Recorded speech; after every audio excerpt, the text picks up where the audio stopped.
So now we're going to use CSS to transform a vertical list, an unordered list like you've seen before, into a horizontal nav bar.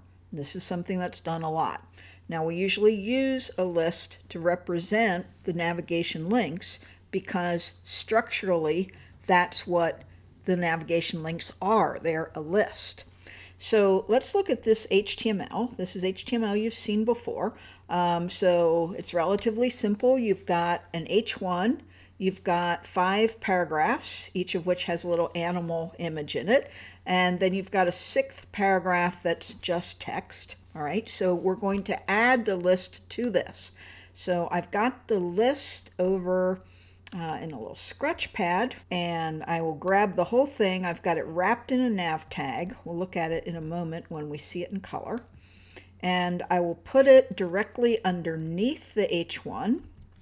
All right, so here's what we're looking at. This is our navigation. We have 4 links. They go to continents, which supposedly would represent pages with animals from those continents.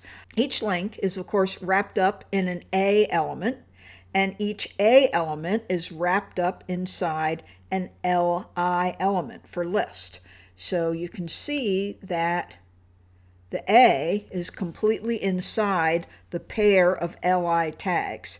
Don't forget what you've learned about nesting tags. It's very important. If you mess up the order here, put the A outside the LI, things are not going to work right? So remember what you learned about nesting.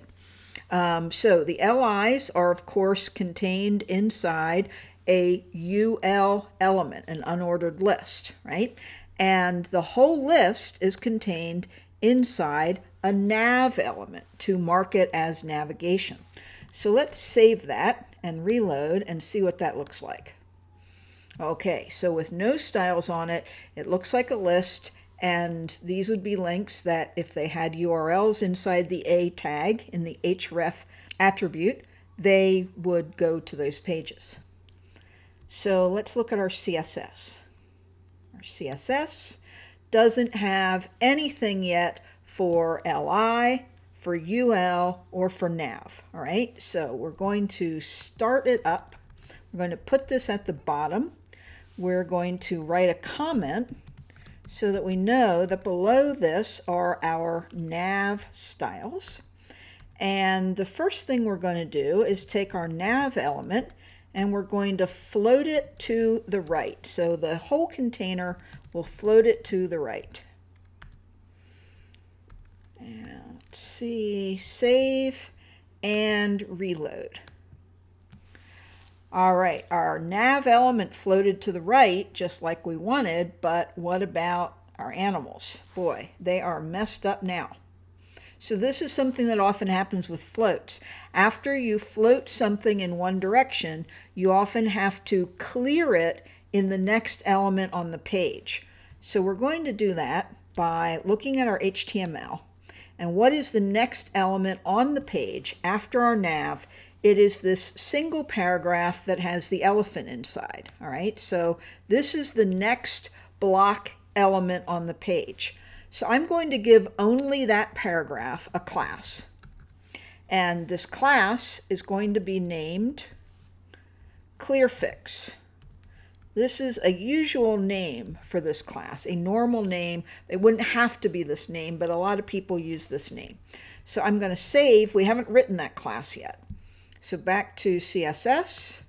I'm going to write that class here above my links. And it's dot because it's a class. ClearFix is the name I gave it. And what I'm going to do there is I'm going to clear both. And this means that when we reach the paragraph that has this class on it, ClearFix, this paragraph will serve to clear the floats that come above it so that those floats above are not affecting this thing anymore. So we'll save and we'll reload and we'll see if it worked. It worked very well. All right, so the floats below still work the way they did before. They were floated left. The next step is to get rid of those bullets, those black dots, because in navigation we usually don't want them. So we will return to our style sheet. We will go down to our nav styles and we will add nav UL list style none. That'll get rid of the bullets for us. And you might wonder, why did I put nav in front of UL? Well, that means that this will affect only a UL that's within the element nav. So if I had another UL somewhere on the page, the bullets, the dots, will stay on that other UL. So by designating this as the UL that's inside nav, I have better control. I'm taking bullets off only from this one UL on my page. So I save and I reload, and now no bullets. Okay, so next step is we want to make this a horizontal list. We want the navigation LIs to float. That's what's going to put them in a line. And we're going to use the same technique we used before to make sure that we are affecting only the LIs that are contained within the nav element. So I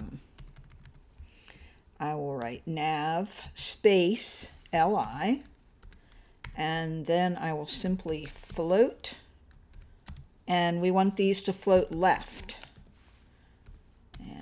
So let's see, we will save and see what that does. And there they are. They're a bit smashed together. Maybe we don't want that. So we'll put what? Between the elements that we want to have some space in between them. What would we normally put? We want to separate elements. Margin. To separate elements, use margin. To make space inside an element, use padding. To separate, use margin. So here we go. Let's see, the LIs themselves should have, let's see, margin left perhaps, so that we don't get an unsightly extra space over on the right side. Maybe we want 20 pixels. That might be too much, I'm not sure. Save and reload. Yeah. So now we've got a horizontal navigation, and it'll work even with our floats beneath it. It'll work if we make our page more narrow. So what else might we want to do with this horizontal navigation list? We might want to make a little less space between the blue heading area and this navigation. So you think about what might be making that extra space.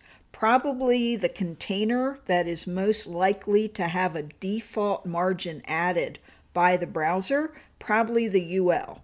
So I'm going to try that and see if it works. So I'll go into the UL and I will say margin top 0.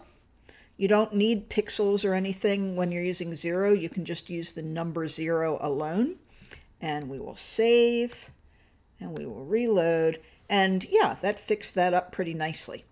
So there you have several simple steps to making a horizontal nav bar out of a UL list. And that is the typical, most accepted, most professional way to make a navigation bar on your web page.